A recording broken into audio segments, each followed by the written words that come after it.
Welcome to Cozy Noah Vibes, a podcast where we listen, relax, and drift off to sleep. My name is Noah, and I'm your host. Thank you for tuning in. Tonight, we will travel back to 19th century England to visit the home of the renowned author Jane Austen. Her works are celebrated worldwide. Make yourself comfortable in bed. Take a deep breath. Gently lift your shoulders, letting any tension gather there. Then exhale, releasing your shoulders and letting the tension flow out through your toes. We'll do this 2 more times. Inhale. Hold the tension for a moment, then release. 1 more time. Inhale, squeeze your shoulders tightly, then exhale, letting everything flow away. Now, notice how your body feels as you relax more deeply. If there's any remaining tension, continue to breathe slowly, releasing it bit by bit. You are now in the best place to enjoy a wonderful night. This is your cozy, peaceful corner, free from stress, free from things to do, free from things to think about, and free from problems to solve. Your focus can fully rest on our story, and your imagination can help you paint the scenes as you naturally drift off to sleep.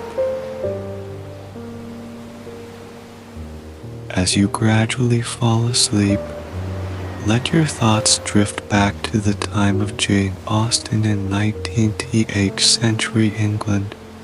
It was a fascinating period. England was nearing the end of King George II's reign, with his health in decline and his son George acting as Prince Regent since 1811.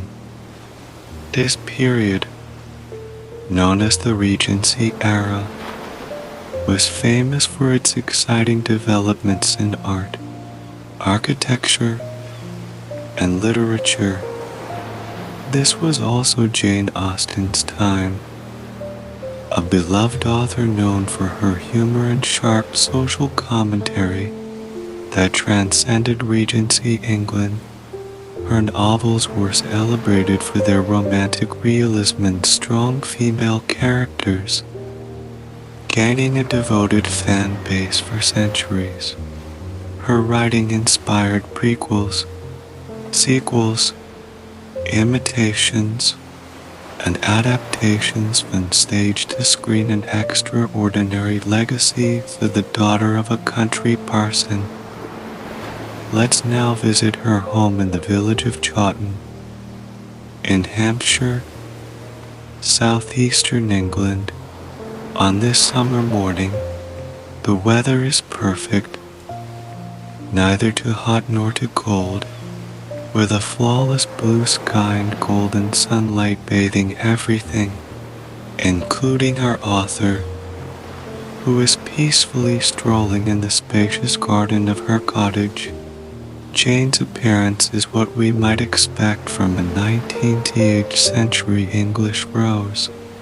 Her cheeks are rosy like the delicate petals of a rose on her face, framed by chocolate-colored curls. She wears a Regency-style dress that reaches her ankles, tied above the waist and flowing below. The outfit is relatively simple but comfortable, with the white cotton fabric looking soft and pleasant. On her right hand, she wears a turquoise and gold ring, and around her neck is a delicate topaz and gold cross.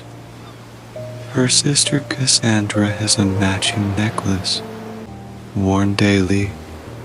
The necklace holds special meaning, a gift from their brother Charles, who bought it with prize money while serving in the Royal Navy.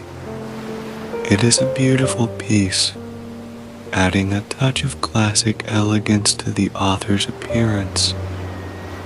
Indeed, her demeanor is so elegant that one might easily mistake her for a character from one of her novels. Friends and family would say that writing has been Jane's favorite pastime since childhood, and she has always aspired to be a writer since she began reading her work to her family. At 17, she decided to make it her profession, though she had no idea it would take nearly 20 years to become a published author. Now 37, Jane has published 2 novels. The first, Sense and Sensibility, was published 2 years ago anonymously, described only as by a lady. It was a bit of a gamble, as she would bear the printing costs if the novel was not well received, but luckily the gamble paid off, and Sense and Sensibility was well received. In fact, just last week, Jane received a letter from her publisher stating that all 750 copies had sold out. Sense and Sensibility brought Jane a profit of £140, a considerable amount for a woman in the 19th century. Thanks to its success, she was able to sell the copyright for her second novel, Pride and Prejudice, for £110. Published in January this year, it also achieved great success, although Jane remains anonymous. She is now described as the author of Sense and Sensibility, so her reputation is growing even without her name being known. It is said that the Prince Regent himself is a fan, though Jane herself is not interested in him. She likes to joke that she writes for fame, but if you see her at work, there is no doubt you are with someone who loves what she does. For Jane, writing is not just about telling a story. As a clergyman's daughter, she has a strong sense of morality, which is at the heart of each of her novels. This is why many of her readers ponder the virtues and flaws of different characters, comparing wealth and status with integrity of behavior. The time before breakfast belongs to Jane, and she often uses it to practice on the piano in the parlor. But on such a beautiful day, it seems a shame to stay indoors. She enjoys the time alone with nature and the peaceful reflection it brings. In this private sanctuary, enclosed by all wooden fences and hawthorn hedges, she is a picture of contentment. She now strolls through the garden, enjoying the softness of the grass beneath her feet. Every so often, she stops to take a deep breath of the fresh country air. Occasionally, she closes her eyes, listening to the buzzing of bees, the chirping of birds, and the rustling of leaves in the breeze. Most of the time, she wanders through the garden, observing the scenery bathed in sunlight. She appreciates the beauty of the plants and flowers as if seeing them for the first time. She never overlooks any subtle changes, regardless of the weather and season, always discovering something new. Jane particularly loves the summer garden because many fruits are ripe. It is no surprise that her first stop is the vegetable and fruit garden, where much of the family's food is grown. Her eyes are immediately drawn to the red wild strawberries, hanging like jewels among the green foliage. She approaches, plucking a strawberry, examining every inch of the vibrant red fleshed orb with tiny green seeds.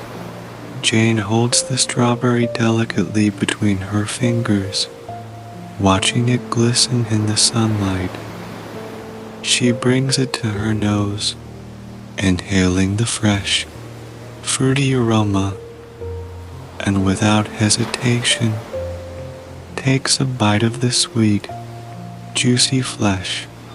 She shows a satisfied and playful expression, continuing her walk, reflecting on another summer delight.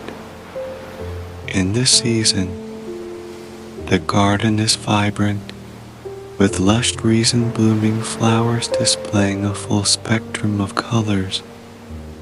Lilac, deep blue cornflowers, pink Christmas roses, and pure white lilies of the valley. Jane's favorite is the old-fashioned roses, the ancestors of those that will grace English gardens for centuries to come. They showcase stunning shades of cream, yellow, orange, and deep red.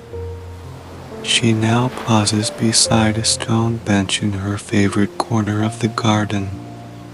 Surrounded by roses, the air is filled with their unique and familiar fragrance, and she immerses herself in the wonderful scent.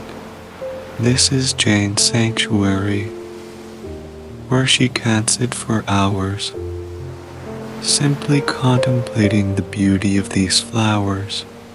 The nearest bloom to her is a pale yellow, the color of the morning light, with thorny stems reaching for the sky.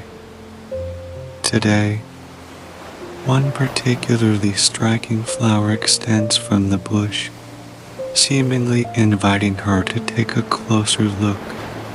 Jane leans in, gently caressing the velvety petals, feeling their softness and fragility. The outer layers of the flower are vibrant, but the inner layers are wilting, bearing subtle black spots. Nevertheless, Jane does not see this as a flaw but as a part of its fleeting beauty. To her, even a wilting flower can show its own beauty. Jane Austen is a simple woman who finds joy in spending time with her family, friends, and the plants in her garden. She loves to record her thoughts and feelings through her writing, creating stories that continue to influence people. In these quiet moments in the garden, Jane finds inspiration to craft the stories that captivate us. I hope you find a sense of peace and inspiration from tonight's story, and may you enter a sweet dream. Thank you for listening, and good night.